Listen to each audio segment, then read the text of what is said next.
Welcome, everybody, to Read and Reaction the Articles. My name's Will Miles. We started recording versions of our articles on YouTube as a way for people to listen who just don't have time to read. So if you want to check things out in a little bit more detail, you can head over to readandreaction.com. The reception of these has been great, so please continue commenting and continue listening. We love having you out there. So thank you to everyone out there who's been supporting Nick and I and supporting these videos. We very, very much appreciate it. This week, I wrote about National Signing Day, a little bit of a reflection on Tom Brady, also at the end, given the announcement of his retirement this weekend. And if you like what you see here, there's more of it over at our Patreon channel. So it's patreon.com/readandreaction. For as little as $2 a month, you can get commercial-free and bonus versions of our YouTube content and the chance to interact with us. So something that I think we're going to try to do more and more during the offseason and heading into 2022. Also, if you're connected to a local Florida business, you're looking for something to sponsor, considering reaching out to us, you can contact me at will@readandreaction.com. Our audience is pretty centralized, no surprise, around Gainesville, Jacksonville, and Orlando.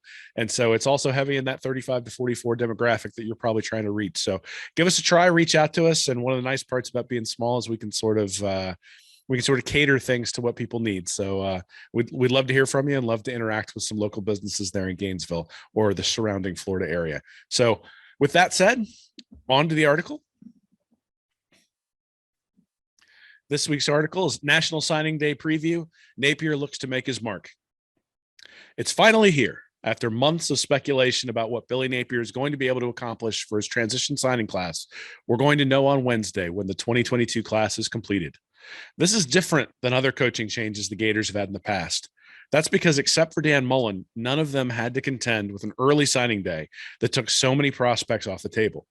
That's also because even for Mullen, the transfer portal was in its infancy, whereas now there are rankings that include the portal because it's become such an important part of how teams are building their rosters. And none of the previous Florida coaches had to deal with the landscape associated with name, image, and likeness, and the ramifications associated with players being able to legally receive money while playing for a school. While I think it's important to acknowledge these challenges and differences, we should also acknowledge that SEC history suggests that this day is really important. After all, you don't have to go all the way back, or after all, you have to go all the way back to 2005, the Georgia Bulldogs, to find the last SEC champion who didn't field a top 5 recruiting class in the 4 years prior to winning the conference. And except for Auburn in 2010 and 2013, every other SEC champion since then has had at least one top 2 class. Now, I don't expect Billy Napier to achieve that sort of lofty ranking in his first recruiting class, nor is it reasonable to do so. He was left with a recruiting situation much worse than some of his contemporaries, for example, Brian Kelly at LSU. He's preached patience since coming into Florida, which makes sense given he didn't show the ability to turn around recruiting at Louisiana in his transition class there. That class finished 5th overall in the Sun Belt Conference that year. But what he did do was set the foundation for the Sun Belt Championship that Louisiana won this year. He also supplemented those players with 3 straight classes that finished first in the Sun Belt rankings. So while a lot of those players from the 2018 class were contributors, some of them all conference selections, the reality is that it was more of a foundation for what was to come. So that's really what Wednesday is about, setting a solid foundation. A reasonable foundation. If we're going to try to understand what a reasonable transition class looks like, I think the logical place to start is with previous Florida coaches and their transition classes. I've tried to slice and dice the numbers in a few different ways to see where Napier stands right now and where he could stand after Wednesday. The answer to the question of where he stands right now really depends on how you look at things. So the 2002 class for Ron Zook had 4 top 100 players, 2 players ranked 101 to 200, and 3 ranked 201 to 300 for a total of 9 top 300 players. Urban Meyer had 2 in the 1 to 100 bin, 5 in the 101 to 200, and 8 in the 201 to 300. So 15 total top 300 players.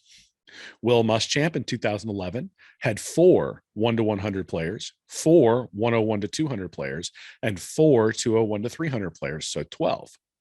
Jim McElwain in 2015 had 2 1 to 100 players, 1 100 to 200 players, and 1 200 to 300 players for 4 top 300 players. Dan Mullen had 4 1 to 100 players, 3 101 to 200 players, 3 201 to 300 players for a total of 10. And Billy Napier thus far has 2 1 to 100 players, 2 101 to 200 players, and 1 201 to 300 players for a total of 5. I'm a firm believer that you want to take a look at top tier talent first to evaluate a class rather than just volume. In that case, Napier's current class of 15 recruits looks remarkably similar to Jim McElwain's 2015 class. The difference is that McElwain signed 21 recruits, meaning his top 300 percentage was 19%. Because Napier only has 15 commits currently, his top 300 percentage is at 33%. So better than McElwain, but behind the others, including Mullen. That story is slightly different if we look just at star rankings.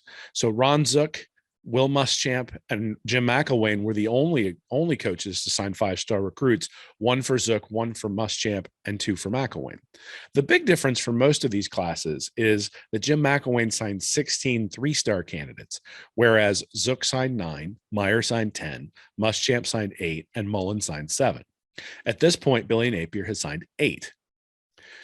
Yes, Kamari Wilson got dropped from a 5-star to a 4-star last week based off of camp performances, but I'm not sure that's what we really want to focus on here.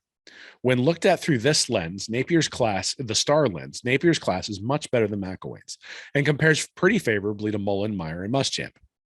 Napier still needs a strong finish to fully make the comparisons to those better recruiters, but this should put the Gators fans' mind at ease that at least we're not getting MAC level recruiting.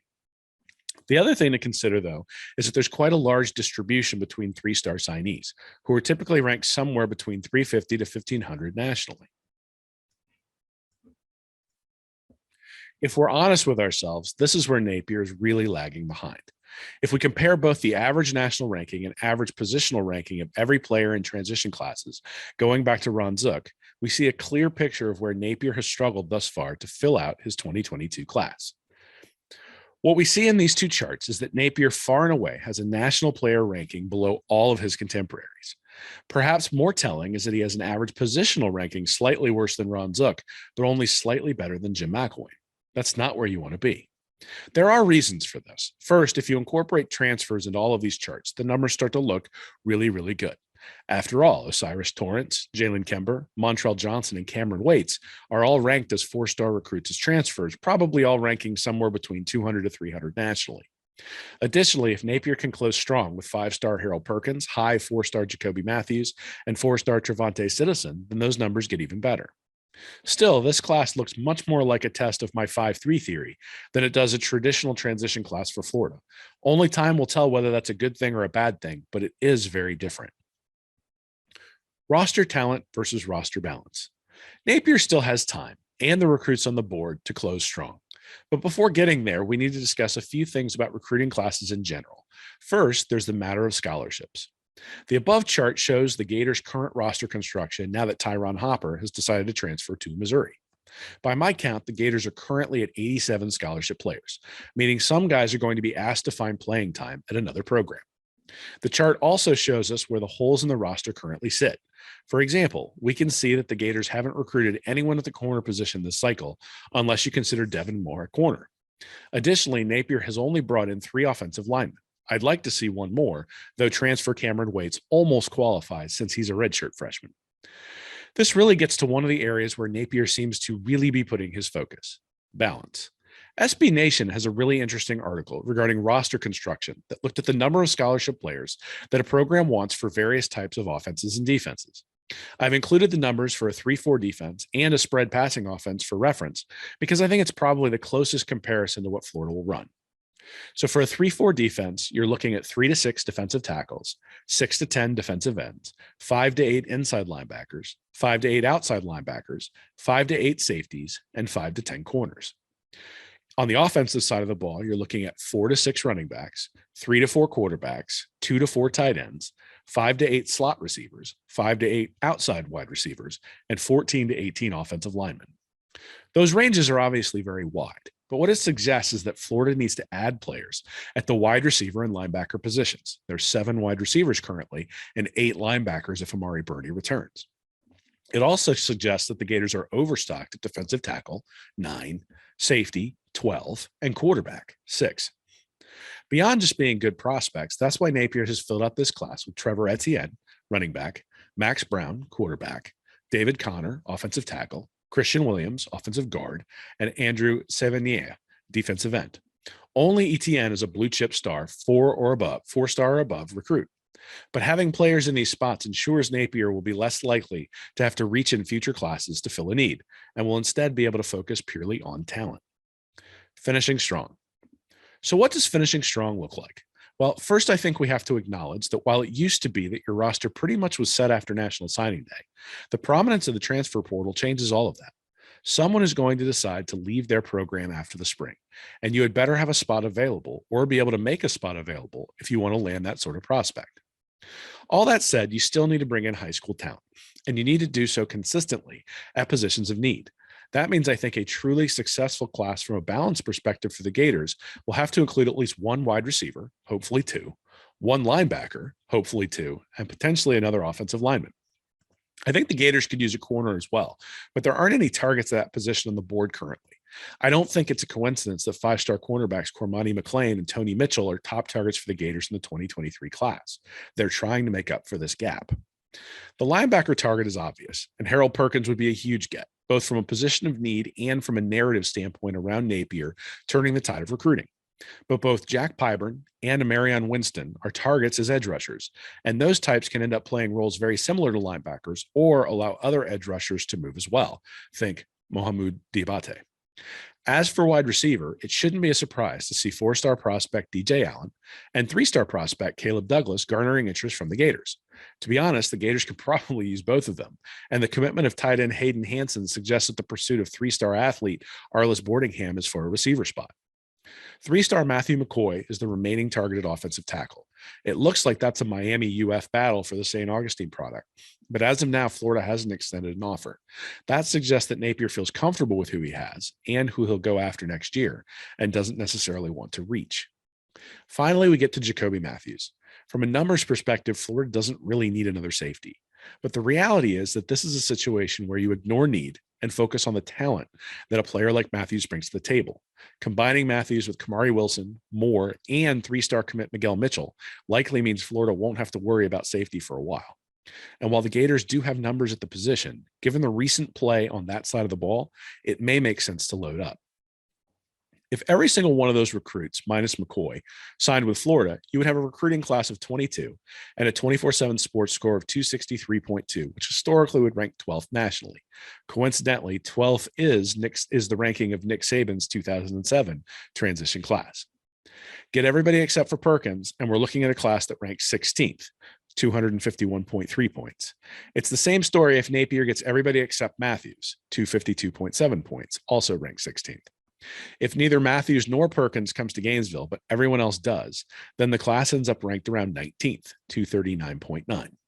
I'm not going to lie. The last scenario there would be a disappointment. But if Napier fills out this class well at the positions I've listed and is able to convince both Perkins and Matthews to sign, the level of hype for the program will be increased significantly.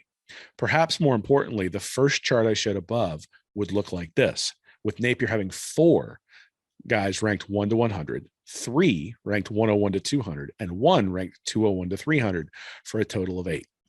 I've been writing for a while that Napier wants to get out of his transition, that all Napier wants to get out of his transition class is 2 or 3 all SEC players, along with some solid depth to supplement holdovers from Mullen's last 2 classes and the 2023 recruiting class yet to come. But that is underselling the 4 top 100 players listed here. Mullen's top 100 players were ranked 69th, Copeland, 81st, Garage, 85th, Emory Jones, and 89th, Justin Watkins. Napier's 4 would be ranked 8th, Perkins, 38th, Matthews, 43rd, Wilson, and 66th, Shamar James. The odds of Napier's 4 turning into all SEC players is significantly higher than the previous administration, even if the numbers in the chart characterizing them as top 100 players look the same. But perhaps most importantly, Wednesday is about narrative and it's about perception.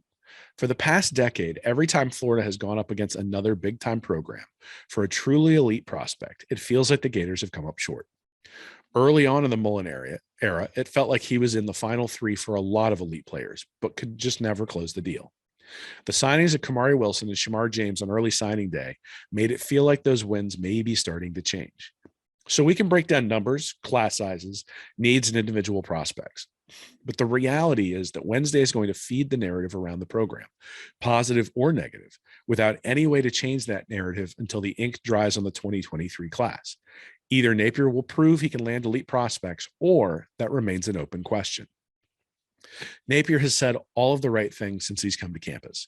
He's talked about building a championship program. He's broken the IMG curse. He's built a staff that many publications think is one of the best in the country. And he's talked about how this is a talent acquisition business.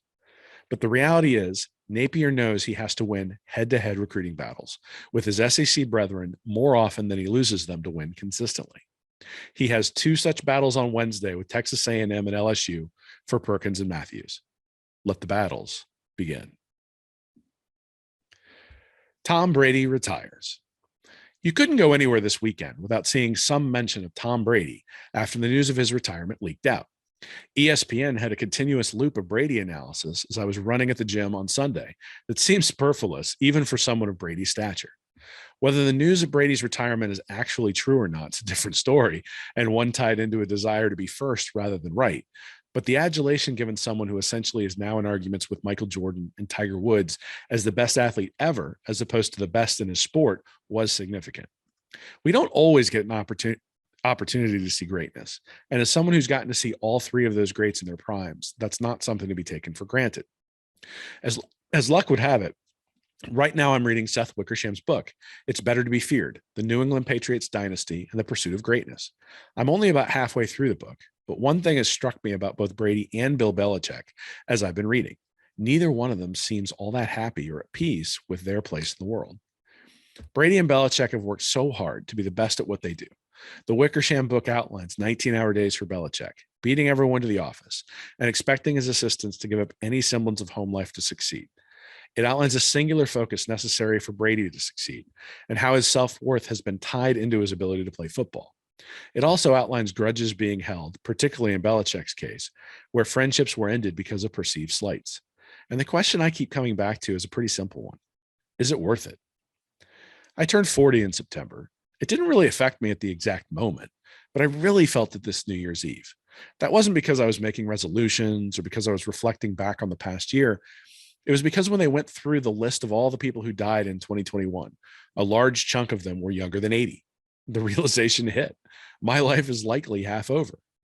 The questions that come to your mind when you start coming to grips with that fact can be pretty overwhelming. Have I spent the 40 years well?